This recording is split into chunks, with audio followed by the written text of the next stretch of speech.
There's a little known breed of chicken that was being developed right here in Australia over the last few years, and it may just be the answer to the homesteader's dilemma. Is there one breed of chicken that can meet my food security and self-sufficiency needs? Well, we just happen to have been able to get our hands on them here on our homestead. Hey, I'm Regan, and in this video I'm going to be introducing you to these guys and girls and telling you why I think if you had to choose, this may be the only chicken you're ever going to need.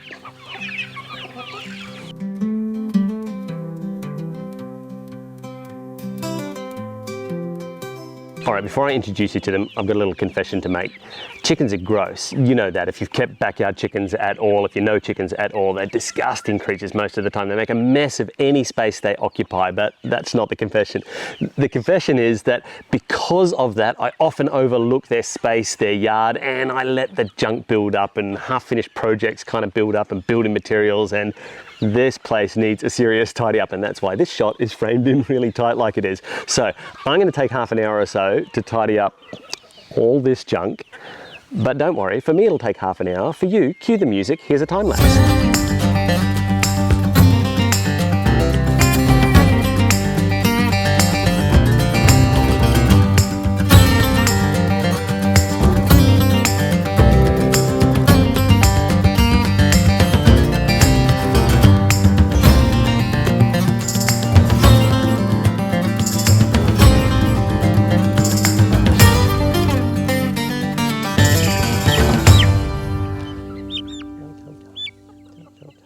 So this is a Quamby.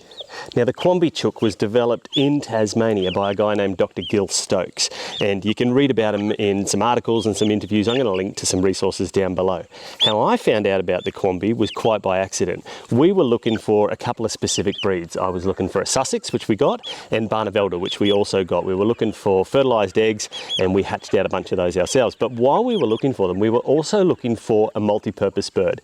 And I had two ideas around a multi-purpose bird. So dual purpose, meaning eggs and meat. My first idea was I'd worked with Sussex before, and a Sussex is a nice big heritage breed. And so I knew that body shape size, they were going to produce a large animal, but I didn't know anything about them as a meat chicken. I'd never tried them before. I had heard that Australorp might be a good alternative, and so we were looking at Australorps as well. When I found a breeder in my area, she had a list of all the breeds that she was selling, and halfway down the list was this Quamby with just this one little line, multi-purpose bird, 300 eggs, great meat chicken. And I thought, I have to know more about, I've never heard of a Quamby, and I've bred specialty breed chickens, rare breed chickens, we've done rainbow eggs, the whole gamut. I'd never heard of a Quamby before, and no surprises why. They're only about 7 years old. So Dr. Stokes is a ag science degree holder. He's got a PhD in biochemistry and a master's in animal nutrition. So he's the kind of guy that can work on developing an entirely new breed of chicken. And if you read up about him, what he was trying to do was take some heritage breeds. So specifically, he worked with the buff Sussex. So that's this kind of colour Sussex, and they've got the, you know, the little nape feathers here, the dark feathers like a cape on the back of their neck, just like a Sussex does. And he crossbred them with a New Hampshire, which is an American breed. So an English breed and an American breed. And he ended up over about 6 generations of breeding. It took him 7 years with what's called a stable hybrid. And he was looking for traits. He was looking for behavioural traits. So behaviourally, like, you know, were they a good bird to work with? He was looking for egg traits, particularly. Do they lay a good amount of eggs on par with, say, a commercial egg layer? And yes, these guys lay 280 to 300 eggs a year and of a good size. And would they make a good meat chicken? So I'll tell you straight up front, they're not going to be raised in 7 weeks like your broilers, your Cornish cross, or whatever you might be raising as a meat chicken. They do take the better part of a year to raise into a meat bird. She might want to take off, that's all right, we'll let her.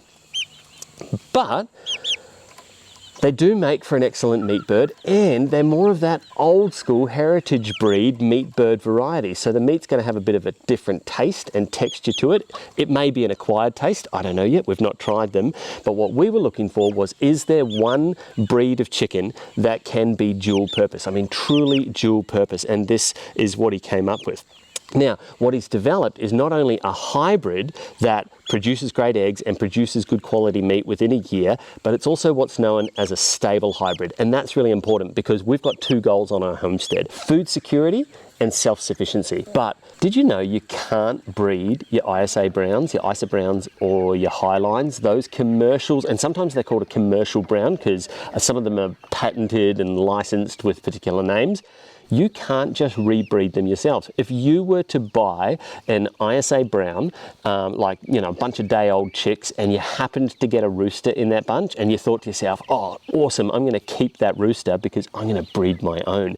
You know, stuff having to pay $6, $7, $8, sometimes up to $15 for a day-old chick. I'm not kidding. One of the hatcheries a couple of hours from here, their day-olds are now about $13, $14, and $15, depending on what breed you're after. And so, you know, you might be thinking to yourself, I'm just going to breed my own. You can definitely do that with a heritage breed. They breed true to their own kind. But here's the problem with those commercial browns as a really good example. And your meat birds like your Cornish cross are exactly the same.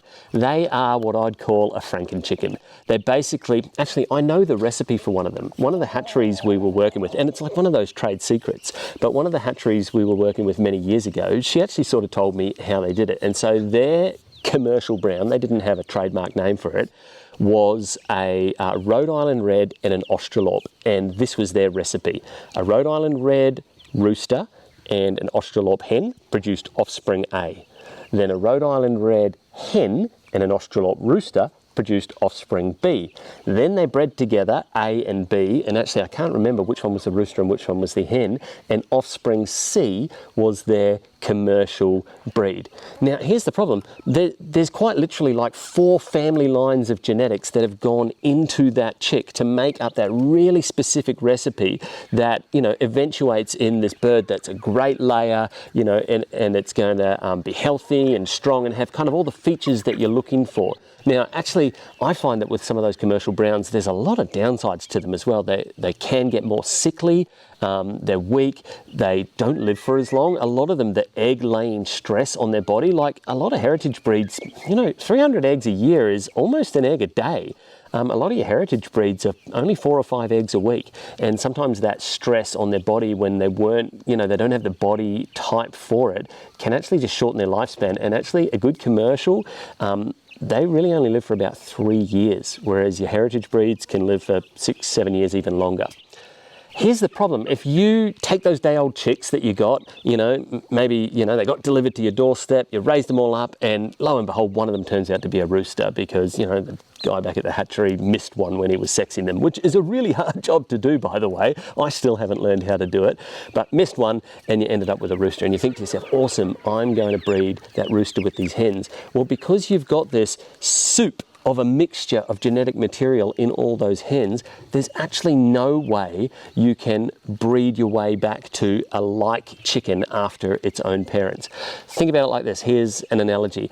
If you were to take all of the ingredients that go into one of those hot drink vending machines, you know, hot chocolate powder, milk, hot water, sugar, tea, coffee, you know, and you can press a button like a mocha and it mixes, you know, the hot water and the milk and the coffee and the hot chocolate powder in just the right proportions, and you get a mocha.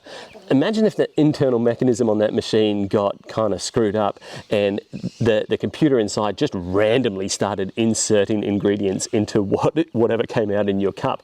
All the ingredients are there in the machine. There are even the right amount of ingredients to make the exact right drink that you want, but because the computer is just randomly dosing out, you know, different sets of ingredients in different amounts, you're probably not going to get a mocha. And that's exactly how it is with an unstable hybrid. And that's what your commercial browns, your highlines, your ISA browns, or your, you know, your meat chickens are going to be like. You can't breed them true to type, unlike your heritage breeds, which you can. Now, there's one exception to that, and it's what's called a stable hybrid. And that's exactly what Dr. Stokes has come up with. Literally meaning that I can take now his offspring after 7 years, or might be more now, of really hard work coming up with this, you know, these 2 breeds into 1 chicken. They will produce true to kind. So we bought ourselves 2 dozen eggs, successfully hatched out just over a dozen of them. A few of the chicks didn't make it, which is typical, but of all of the chicks, and we were hatching out specialty chicks at the time, like I said, Sussex and Barnevelders and some others, they were definitely the hardiest of the lot. And so yeah, we had a couple of losses, but I've got a dozen healthy juvenile, so they'd probably be about, well, we're coming up on 3 months old now, juvenile Quambys. And the name Quamby comes from Quamby Bluff. It's a place in Tasmania near Dr. Stokes' home.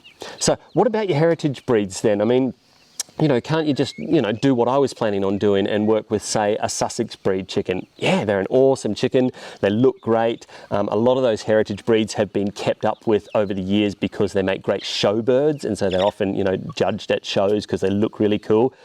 Some of them can be really big and healthy and strong, but typically they're going to be low egg layers, not really great for meat, and they're going to reach full adult maturity in, you know, quite a long time, maybe a year or more before their body size is of a reasonable harvestable age. There are also some downsides to heritage breeds, and that is a lot of times their dietary needs, their temperament needs, their facilities needs are going to be quite specific to the breed. A Sussex is a good example of that. Because they're a larger bird, they need quite a large diet, and they're a natural forager. Actually, they're a really good forager, so they do really well in a free range or semi-free range setup, which is what we've got here. They don't do so well in a cooped up setup, and so if you're going to coop them up, you've got to feed them a higher protein diet. Now, they also have really, really thick feathers, so that means they're kind of susceptible to mites and other things because chickens give themselves dust bars. They get dry dirt and dust up in amongst their feathers, and that's how they kind of flush their feathers out of mites and parasites. But because the Sussex has feathers that grow really closely together, makes it harder for them to manage that. So every breed has its own unique kind of specific needs and downsides, and a lot of your heritage breeds are going to have quite a few downsides, so you've got to kind of work with them. Whereas this Quamby chicken, from all accounts, it's got a whole lot more upsides than downsides. Well, we're about to find out anyway.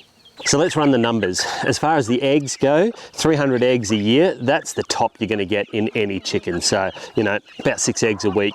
That's pretty awesome. That's commercial levels, and what I'm hoping is that they're actually going to live a whole lot longer than your commercial breeds anyway, because they're going to have the body size to be able to handle that volume of eggs. Now, when it comes to meat chickens though, the longer time to harvest is going to be a consideration, because obviously the longer you've got them in the yard, the more you're feeding them, the longer you're feeding them. And we're talking about a difference of 300 days or 50 days. So your commercials, like your broilers, your Cornish cross, for example, they're a 50-day chicken. I don't know if you knew that or not. If you haven't looked into meat chickens, look into it. They're a really sedentary animal. They hardly move around. And so, you know, if you're doing meat chickens, you're probably looking at doing something like chicken tractors. Now, 50 days means you're only doing 50 days worth of food, but because they require a massively high protein diet, you're going to be giving those Cornish cross about 150 grams of feed.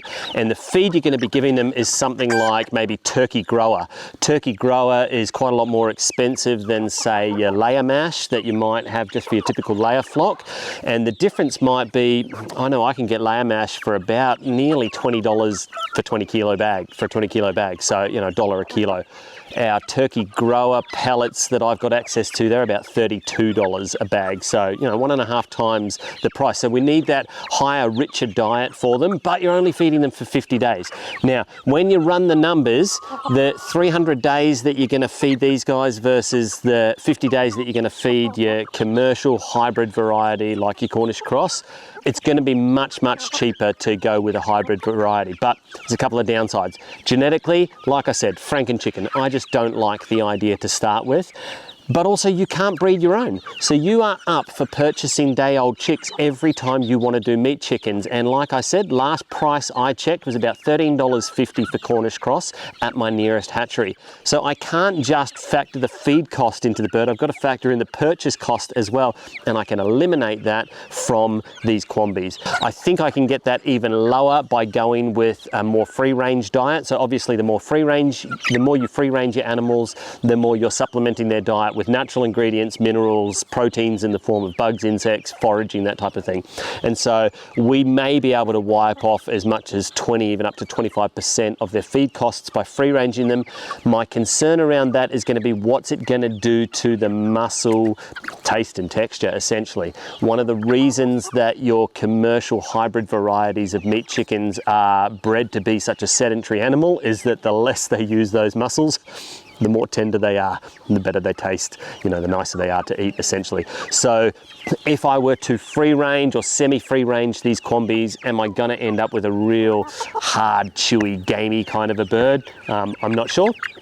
But one of the features I'm really looking forward to the most, and I heard this in an interview, and again, I'll link to this down below, with Dr. Gil Stokes himself on the ABC, and he was talking about one of the features that he was going for was temperament. And so he was looking for a really non-flighty bird. Now, I know she's gonna take off on me, but literally, he says you can hold them behind a 900mm fence. Now, that's awesome. That's half the height of this fence that I've got here. I've got a 1.8 meter fence behind me. So a 900mm fence will hold them. They're not flighty, and they're really affectionate. So, you know, these ones are a little bit kind of hesitant. They're probably picking up some hesitancy traits from my Morans and some of my mixed Australorp breeds that I've got here. But generally, genetically speaking, they're going to be a very friendly, sociable kind of a bird, according to the creator. So we're really looking forward to that. But what do you think? Is it the kind of bird you'd be willing to try on your homestead in your backyard chicken flock? Have you heard about them before? And what do you think of the idea of a dual purpose bird on a homestead? Look, for us, where does it fit in our kind of master plan for chickens? We're going to do heritage breeds anyway. Like I said, I really like a lot of the heritage breeds. Some of the ones we're raising, like, oh, she's real fast. If you see pink tags or red tags on any of these black ones here, they're not an Australorp, they're a Morans. And a Morans is a real rare specialty breed of chicken that lays quite a dark, almost chocolatey brown egg. I've been working with Morans chickens for a few years now, and I want to develop a really strong, dark egg laying flock here. And you know, that's a specialty breed, so there's not going to be a huge market for it, but it's, you know, something we can charge a premium for. I really like heritage breeds like your Sussex and you know, some of your I guess your Bantams, your Silkies, your more interesting looking ones, just because of the look of them, you know, that farmy look of a Sussex, for example. We'll work with blue eggers because Kirsty's a particular fan of the whole rainbow egg thing, you know, being able to put together a dozen eggs of blues and greens, olives, browns and pinks, and that's just really cool, so why not? But one of the reasons that we'll work with a variety of breeds here on our homestead is because we've got a background in incubating and breeding chickens and working with specialty breeds. Well, why not kind of lean into that skill set? And it's an opportunity for us to, you know, start a bit of a sideline business that has the potential to generate just a little bit of sideline money in selling fertilized eggs, day-old chicks, and, you know, doing incubation, that type of thing. So that's something that we're going to do on our homestead anyway. If I really only had to pick one breed of chicken to go with on a homestead, I'm going to be looking for multi-purpose. I really can't see any other way around it. Unless you don't eat chicken, or unless you don't see the value, or unless you think you personally couldn't butcher chicken, and I get it, you know, that makes sense as well. But, you know, for us, chicken's part of our, you know, staple diet. Eggs we love, and they're in everything, so a dual purpose or a multi-purpose bird makes sense on our homestead. All right, I need to go and rescue some of these Quambys that have made their way outside. I don't know if Luna's made her way into the shot there, but we've got a blue heeler. We've got two resident blue heelers, and Luna is the self-appointed chicken mama, and she really doesn't like them being outside the yard. Hey, I mentioned Patreon just, you know, last week on the video, and I'll just really quickly mention it here, only to say a huge thank you to all of you who joined our Patreon over the last few days. We've had a whole flood of new members, and it's really cool because that really is the space that we're looking to kind of go more in depth with some of our conversations. But still, hit me up in the comments here on this video if you're on YouTube, if you're watching it on Patreon. Hey, if you're new on Patreon, welcome. Thanks for your support. You can join us there, you can leave a comment here, you can subscribe if you don't want to miss the updates, because we will provide updates on these Quamby chickens as they develop, you know, into full maturity, right through to egg laying and meat processing. But until next week, we'll see you later.